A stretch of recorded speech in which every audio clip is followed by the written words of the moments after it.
Je sais pas vous, mais je me suis souvent demandé ce que ça ferait de passer une journée dans le corps d'un autre animal.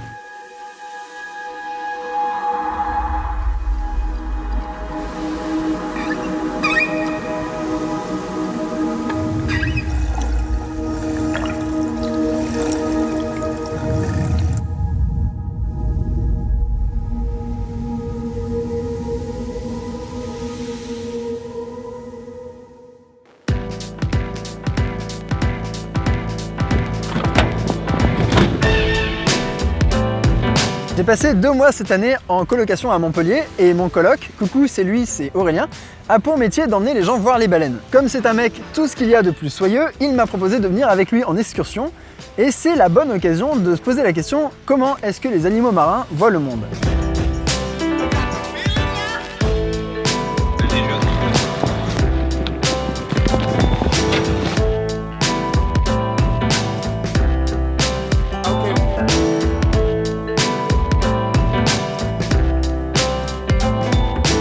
Bonjour à tous et bienvenue dans un nouvel épisode de Dirty Biology et aujourd'hui on parle des systèmes sensoriels d'animaux. Comment est-ce que les animaux voient le monde, comment est-ce qu'ils le perçoivent et comment est-ce que tout ça peut raconter plein de choses sur notre propre perception du monde. Pour discuter de ça, je trouve intéressant de faire une comparaison entre 2 animaux marins complètement différents. Le requin pèlerin d'une part, 10 mètres de long pour 5 tonnes et d'autre part une baleine, le rorqual commun, 20 mètres pour 40 tonnes. J'ai eu énormément de chance parce que je suis arrivé le jour où on observait pour la première fois des requins pèlerins dans la Méditerranée depuis des années. Autant dire que les gens étaient plutôt contents.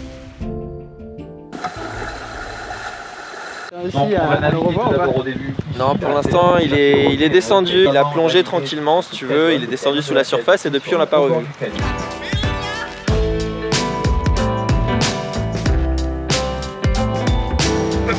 À tes souhaits!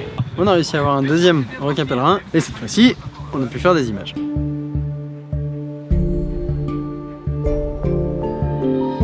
Ces animaux sont des filtreurs, ils ouvrent leurs mâchoires, engloutissent des volumes d'eau considérables dans lesquels ils récupèrent du plancton, petits crustacés, petits poissons, etc. Jusque là, c'est comme les baleines. À première vue, on peut se dire qu'ils vivent dans le même monde. Un univers pélagique sans bordure, une étendue infinie d'eau dans toutes les directions. Un monde en 3 dimensions, où la température et la lumière diminuent avec la profondeur. Ces 2 animaux plongent régulièrement en profondeur, à 600 mètres pour le rorqual commun et à 900 mètres pour le requin pèlerin, qui lui en revanche peut y rester indéfiniment, à la différence du rorqual commun qui doit remonter en surface relativement régulièrement pour respirer. Le philosophe Edmund Husserl utilise le mot Lebenswelt, le monde de la vie, pour désigner l'ensemble des objets qui forment une expérience subjective cohérente à chaque individu. Parce que la philosophie demande d'être précis, d'autres auteurs ont créé d'autres concepts comme le Umwelt, le Weltanschauung, le tunnel de réalité, etc., etc. Bon, je crois que pour cette vidéo, on peut s'en tenir à une définition un peu imprécise mais générale du monde de la vie. L'eau salée, la pression de la profondeur, le manque de lumière et le goût du plancton forment un monde cohérent et évident aux baleines et aux requins pèlerins, tout comme la chaleur du soleil, la sensation de pesanteur, l'odeur de l'air en forment un qui est cohérent pour moi et pour vous. Mes sens me permettent de construire une représentation interne de la réalité et cette représentation est mon monde de la vie à moi. À première vue, on pourrait se dire que les requins pèlerins et les baleines partagent un monde sous-marin qui est sombre, salé et froid et qui est le même. Seulement, il y a de fortes chances que ce ne soit pas du tout le cas. Après tout, ces 2 animaux n'ont pas les mêmes organes sensoriels. Leurs origines évolutives sont très différentes. Les baleines sont des mammifères qui sont retournés dans l'eau il y a environ 60 millions d'années, et elles ont donc des systèmes sensoriels qui sont plus proches des nôtres que ceux des poissons. Les requins ont des sens qui, en plus de la vision, du goût ou de l'oreille interne qui leur permettent de ressentir l'accélération, sont différents ou plus développés que ceux des baleines. L'odorat est connu pour être très développé et les requins ont également une ligne latérale, un organe qui ressent les variations de pression de l'eau comme nos oreilles ressentent les variations de pression de l'air. Ils ont également des électrorécepteurs qui leur permettent de détecter les champs magnétiques émis par d'autres animaux et plus particulièrement leurs proies. Ce sens pourrait même servir à détecter les différences de température dans l'eau. Pour tout dire, il est encore très mal compris. Mais ce qui est clair, c'est que cet environnement qui est le même pour les animaux, du point de vue physique, chimique ou écologique, est perçu de façon extrêmement différente par ces différents animaux parce qu'ils n'ont pas les mêmes organes sensoriels. En d'autres termes, ils vivent dans des mondes de la vie qui sont complètement différents.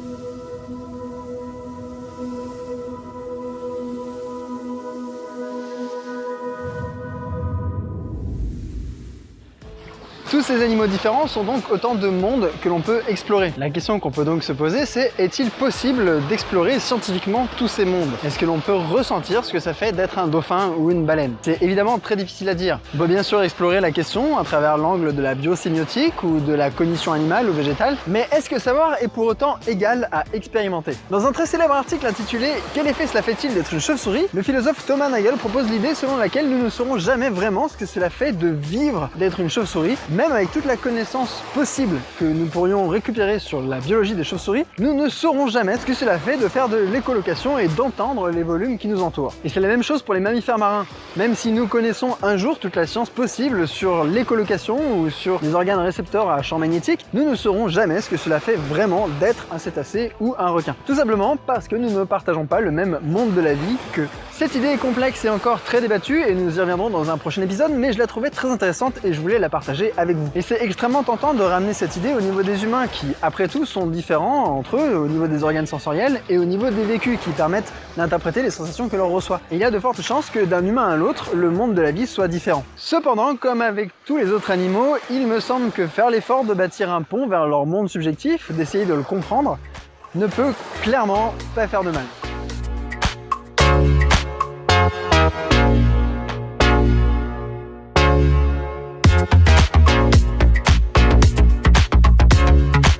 Hey, salut à tous! Donc je tente un nouveau format qui est vlog. Parce qu'en ce moment en fait je fais beaucoup de voyages, notamment là je suis en Colombie-Britannique et je me disais que ça serait peut-être sympa de vous partager ces réflexions que j'ai sur la route, comme je vais en fait pas mal voyager au cours des mois qui suivent. Notamment je voulais remercier les tipeurs sans qui en fait tout ça ne serait pas possible.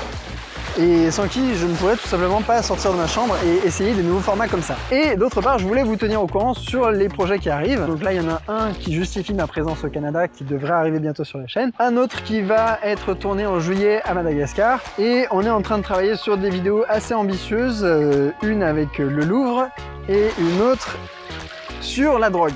D'autre part, on avance très bien sur la BD avec Cola, mon frère, et elle devrait sortir en novembre. Mais en tout cas, ce que je peux vous dire, c'est qu'elle va être assez rigolote. On va aborder des concepts assez essentiels de la biologie évolutive, notamment pourquoi est-ce qu'il y a des mâles, des femelles, pourquoi est-ce qu'on fait du sexe tout court, ce genre de choses. Voilà, et ben on se retrouve pour la prochaine fois pour l'épisode justement qui sera tourné au Canada. Bisous, bye bye! Dans un célèbre article intitulé « Qu'est-ce que ça fait d'être une chauve-souris ?», Thomas Nagel pour...